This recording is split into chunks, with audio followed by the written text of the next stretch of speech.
Merhabalar. Hiç düşündünüz mü? Nesillerdir süren bir laneti, korkunç bir kan davasını tek bir doğru sözün kırabileceğini?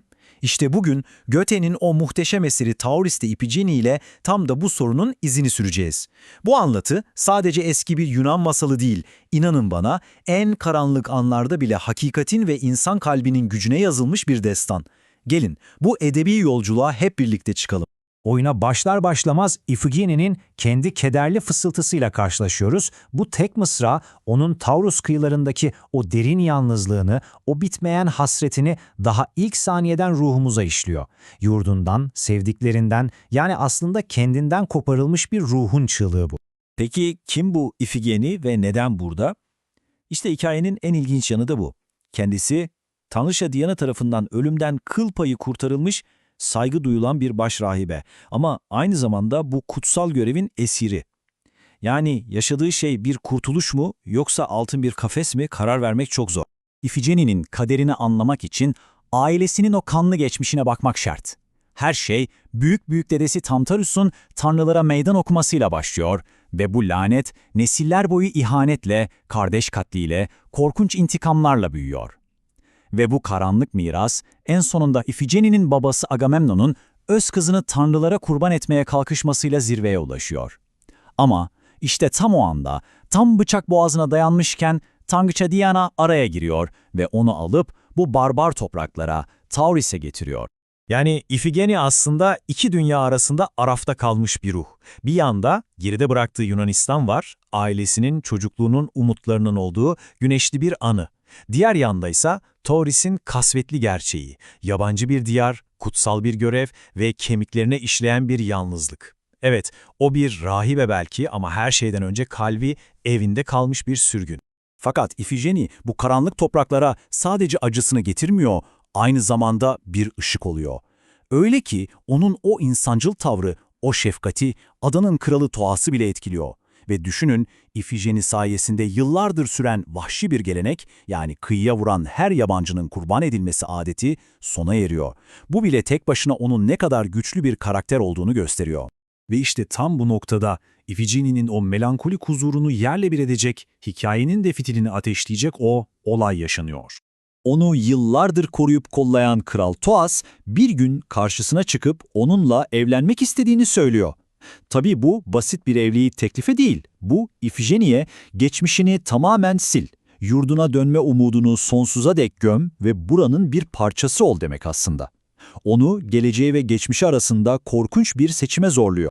Peki Ifigeni bu teklifi reddedince ne oluyor? İşte o zaman kralın bambaşka bir yüzünü görüyoruz. Resmen bir ultimatom veriyor. Ya benimle evlenip kraliçe olursun ya da senin sayende kaldırdığım o kanlı yasayı geri getiririm.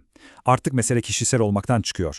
Adanın kıyılarına vuracak her masum yabancının hayatı Ifigeni'nin kararına bağlı, gerilim bir anda tavan yapıyor. Ve kader tam da bu en gergin anda ağlarını örmeye başlıyor. Adanın kıyılarına vuran iki yabancı, beraberinde hem bir kurtuluş umudunu hem de Ifigeni'nin o meşhur lanetini getirecektir.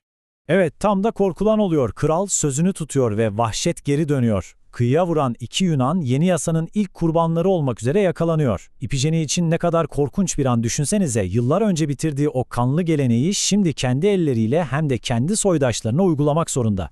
Yabancılardan biri olan Pylades, kimliklerini gizlemek için Ifigeni'ye dokunaklı bir hikaye anlatıyor. Kardeşinin çektiği vicdan azabından, peşlerindeki tanrıçalardan bahsediyor. Amacı belli, Ifigeni'nin merhametini kazanıp canlarını kurtarmak. Ama anlattığı bu yalan hikayenin altında aslında çok daha büyük ve kişisel bir gerçek saklı. İşte oyunun kırılma anı. Diğer yabancı bu yalana daha fazla dayanamıyor. Yılların acısı, kederi, vicdan azabı hepsi birikmiş. Ve bir anda patlayarak Pylades'in kurduğu o yalan perdesini yırtıp atıyor ve gerçek kimliğini haykırıyor. Ağzından dökülen bu tek isim sahnedeki bütün dengeleri altüst ediyor. Ve Ifigene o an donup kalıyor. Karşısında kurban edilmeyi bekleyen o bitap düşmüş adam, yıllardır öldü sandığı, yasını tuttuğu öz kardeşi Orestes.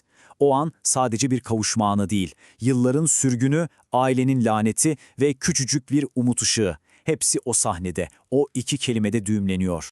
Bu inanılmaz kavuşmanın şoku atlatıldıktan sonra akıllara tek bir soru geliyor.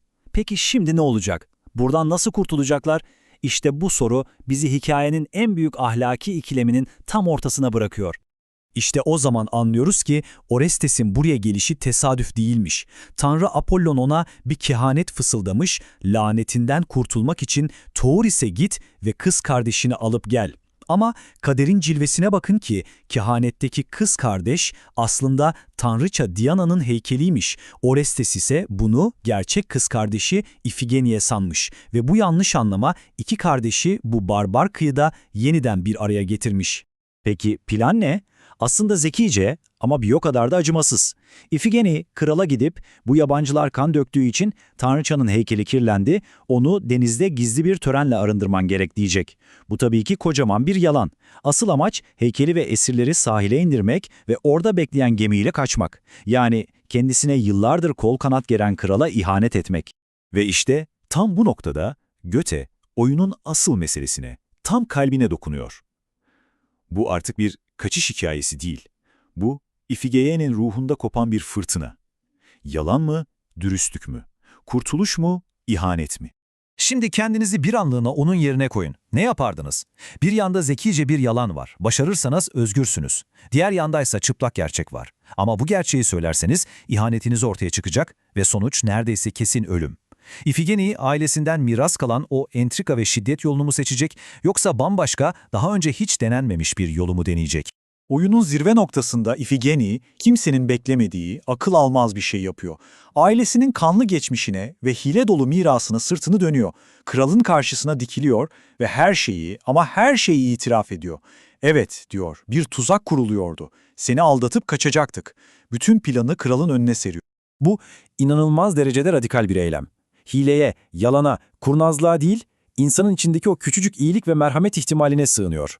Kendi hayatını da, kardeşinin hayatını da az önce aldatmaya hazırlandığı o barbar kralın vicdanına teslim ediyor. Tamamen savunmasız bir şekilde. Peki, bu inanılmaz dürüstlük kumarı işe yarayacak mı? Yoksa bu soylu davranış onların hazin sonu mu olacak? Gelin bu cüretkar kararın nelere yol açtığına birlikte bakalım. Şimdi bütün gözler Kral Toos'un üzerinde. O da bir yol ayrımında. Bir anda aldatılmış bir kralın öfkesi, intikam arzusu, barbar yasaları var. Diğer yandaysa Ifigeni'nin sunduğu o saf, o silahsız hakikat.